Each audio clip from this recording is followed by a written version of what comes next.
It was a cold Tuesday morning when Alexander Reed, one of the most successful real estate magnates in the city, noticed something unusual. For the first time in 3 years, his maid, Clara Evans, didn't show up for work. Clara had always been punctual, almost to the minute. She arrived every day at exactly 7:30, wearing her faded blue uniform and that soft, humble smile that somehow made the mansion feel like a home. But that morning, her absence felt strange. Alexander didn't think much of it at first. People get sick, he told himself. But when she didn't answer his calls or messages, a quiet unease started to grow in him. Clara wasn't just another employee, she had become a quiet, constant presence in his empty life. She was respectful, discreet, and always caring. She never asked for anything, never complained about the long hours, never took a day off unless it was absolutely necessary. Alexander had always thought he knew everything about the people who worked for him. But in truth, he barely knew Clara beyond her work. He didn't know where she lived, what she did after work, or who she went home to.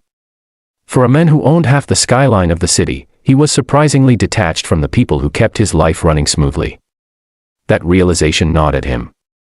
As the morning stretched into noon, he finally decided to go find out what was going on. He took his car keys, told his driver to take the day off, and drove himself, something he hadn't done in years.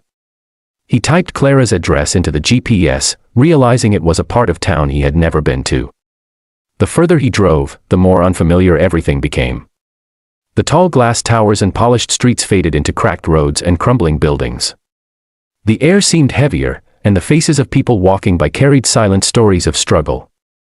It was a different world, a world Alexander had long forgotten existed. When he finally reached the small wooden house at the end of the street, he hesitated. The paint was peeling, and one of the windows was covered with an old blanket instead of curtains. It didn't look like a place where someone should have to live, especially someone who spent her days cleaning a mansion that could fit 20 of these homes inside it. He got out of his car and walked toward the door. He could hear faint noises from inside, a baby crying, and a woman's voice trying to soothe it. He knocked gently. For a moment, there was silence. Then the door opened just a crack, and Clara appeared, looking startled and pale. "Mr. Reed," she said softly, her eyes widening in disbelief. Alexander tried to smile. "You didn't come to work today. I wanted to make sure you're all right." Clara's lips trembled. "I'm sorry, sir. I meant to call you, but..." Her voice trailed off as the baby behind her cried again. Alexander's gaze shifted inside, and what he saw left him speechless. The house was dimly lit and almost bare, a small table, a few old chairs, and a crib made from what looked like old wooden planks. A little girl, maybe 7 or 8, sat quietly in the corner, hugging a worn-out doll. Her big brown eyes watched him curiously, yet warily. Clara followed his gaze and stepped aside nervously. "Please, come in, sir." He hesitated for a moment, then stepped inside. The floor creaked beneath his polished shoes, and the faint smell of soup filled the air. He noticed the walls were cracked, and there was a small heater struggling to keep the cold away. The baby's crying grew louder, and Clara quickly picked him up, rocking him gently. Alexander spoke quietly. "I didn't know you had children." Clara looked embarrassed. "I never mentioned them. I didn't want to lose my job. It's hard to find work when employers know you have kids, especially a baby." Her words hit him like a quiet storm. "Lose your job?" "Clara, I would never." "I know, sir," she interrupted gently, "but I couldn't take that chance. I've already lost too much." Alexander watched her as she tried to calm the baby, her hands trembling slightly. There was exhaustion in her eyes, not just from sleepless nights, but from years of carrying burdens alone. He looked around again, noticing the small framed photo on the shelf. It was of Clara with a man in a military uniform. "Your husband?" he asked softly. She nodded, her eyes misting over. "He was. He died 2 years ago in an accident. Since then, it's been just me and the kids." The baby stopped crying for a moment, as if listening. The little girl came closer, holding her doll tightly. "Is this your boss, Mama?" she asked shyly. Clara gave a faint smile. "Yes, sweetheart. This is Mr. Reed." The girl looked at him with innocent eyes.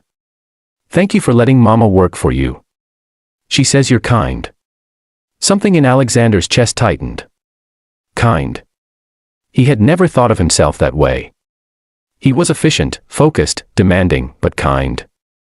He had spent years building his empire, never stopping to think about the people who worked behind the scenes of his success. And here he was, standing in the home of one of those people, seeing the reality they lived in. He looked back at Clara. "Why didn't you tell me you were struggling like this?" She shook her head quickly. "I didn't want pity, sir. I just wanted to work. To earn honestly. I didn't want you to think I was asking for help."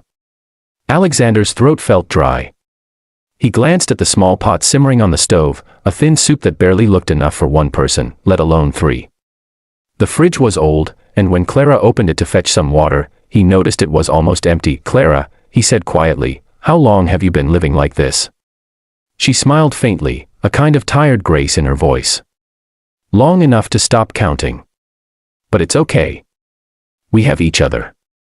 That's more than enough." He couldn't speak for a moment.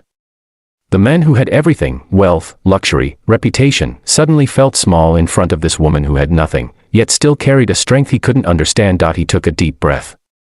"You shouldn't be living like this. You and your children deserve better." She looked up, startled. "Please, sir, I'm not asking for charity, I know," he said gently. "But I'm not offering charity. I'm offering respect. You've worked for me for years without ever asking for a thing. The least I can do is make sure you and your children are safe." Tears welled up in Clara's eyes. "I don't know what to say." "Say yes," he replied softly. "Let me help." For a long moment, she didn't answer. Then she nodded, silently, as if the weight she had carried for years had finally cracked just a little. Alexander spent the rest of the afternoon helping her fix things around the house. He called his driver to bring groceries, blankets, and some basic furniture. The little girl watched with amazement as boxes arrived, her face lighting up for the first time that day. When Alexander handed her a new doll, she hugged it tightly and said, "Thank you, sir. Now my doll won't be lonely anymore." That night, as he drove back home, Alexander couldn't stop thinking about what he had seen. The image of Clara's humble smile, her daughter's innocent eyes, and that cold, empty house haunted him. He realized that behind every person who worked for him, every maid, driver, gardener, there were stories like Clara's. Stories he had never cared to know. When he reached his mansion, the marble floors and grand chandeliers suddenly felt meaningless. He sat in silence for a long time, then picked up his phone and made a decision that would change not just Clara's life, but the lives of everyone who worked for him. He would start something new, a foundation to support single parents who worked for his company. It would provide housing, childcare, and education, not as charity, but as a way to give back the humanity he had forgotten. As he looked out the window, the city lights shimmered below like a sea of stars. For the first time in years, he felt something stir inside him, not pride, not power, but peace.